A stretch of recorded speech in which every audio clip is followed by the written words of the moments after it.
अरे मेरी ना ही लुटी आबरू ना ही मुझको मारा है, कि मेरी ना ही लुटी आबरू ना ही मुझको मारा है। सच पूछो तो मुझको मेरी बहनों ने दुत्कारा है। और जाग सको तो जाग लो तुम, गर शर्म बची हो आंखों में। आज मरी हूं मैं तो क्या अगला नाम तुम्हारा है, अगला नाम तुम्हारा है। साथियों, बल्लभगढ़ में एक फिर घटना घटित होती है। निकिता तोमर नामक बहन को दिन दहाड़े तौसीफ और उसका यार रेहान गोलियों से भून देता है।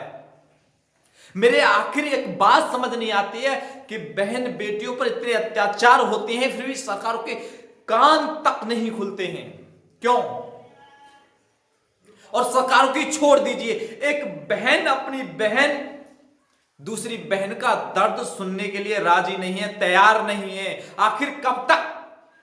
मेरे एक बात, दूसरी बात, ये बात समझ नहीं आ रही कि जितना समय आप पति को खुश करने के लिए, सोलह श्रृंगार करने के लिए लगाती हो, अगर उसका 10% भी समय आप अपने परिवार के लोगों को समझाने का प्रयास करें, अपने पति को, अपने बेटे को, अपने भाई को समझाने का प्रयास करें, तो मुझे लगता है किसी बहन को दिन दहाड़े नहीं मारा जाएगा। मुझे लगता है किसी बहन की आबरू नहीं लूटी जाएगी। मुझे लगता है किसी बहन को नहीं सताया जाएगा। लेकिन आप ऐसा करोगी नहीं। क्यों? क्योंकि आपको पैदाइश से लेकर के मरने तक केवल एक बात सिखाई गई है कि आप एक वस्तु हो, पुरुषों का गुलाम हो। पुरुष जैसा बोलेगा वैसा करोगी। लेकिन मेरी बहनों, आप तैयार रहिए। निकिता नामक बहन जिसे जहां जाना था वो गई, और जो आगे मरने वाली हैं वो भी जाएंगी। लेकिन आप इंतजार करते रहिए, अगला नंबर हो सकता है कि आपका, आपकी बहन, आपकी बेटी, आपके परिवार में किसी का भी हो सकता है। तब क्या करोगे आप? मैं आपको एक छोटी सी सलाह देता हूं बहनों, अगर आपको अपनी आबरू बचानी है, इस देश को बचाना है, तो आपको सत्ता में आना होगा। आखिर कब तक आप पुरुषों का गुलाम होती रहेंगे? कब तक?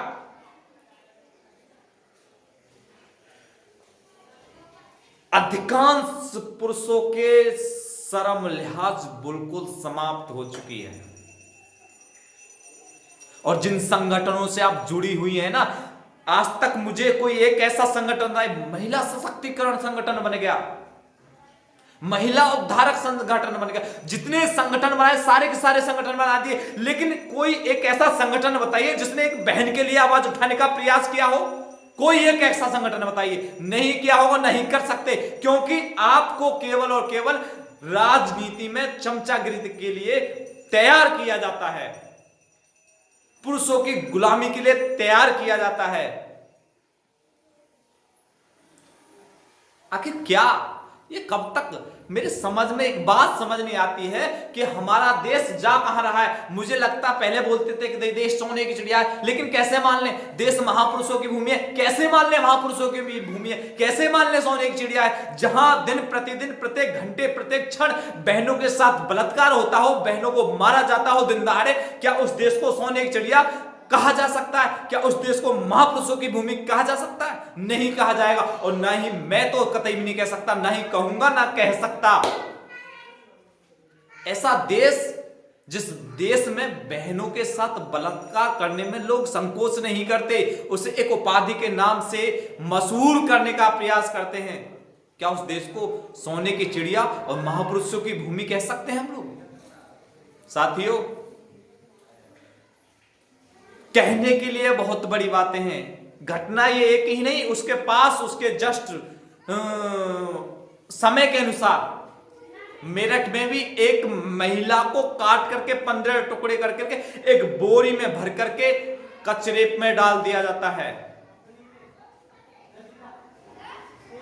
बात ये नहीं कि मारा क्यों, काटा क्यों, बात यह है कि यह अत्याचार महिला के साथ होते ही क्यों।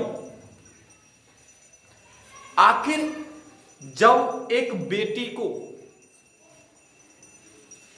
एक मां पैदा करती है, तो एक बेटे को भी एक मां ही पैदा करती है, तो वह मां उस बेटे को संस्कार क्यों नहीं देती? साथियों, हमारे देश में धर्म की बुनियादें इतनी ऊंची कर दी गई हैं कि मानवीय विचारधारा लगभग ही समाप्त कर दी गई। आखिर धर्म की बुनियादें इतनी ताकतवर हैं कि मानवीय रूपी बुनियाद को तोड़ करके ध्वस्त कर दे? हो ना हो, लेकिन अब हैं धर्म की बुनियादें।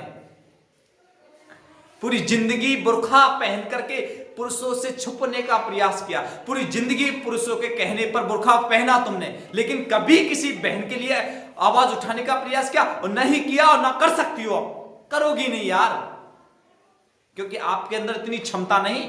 आपको केवल सिखाया गया है कि आप के अंदर सहनशील क्षमता है, लेकिन आखिर कब तक सहनशील क्षमता रहेगी?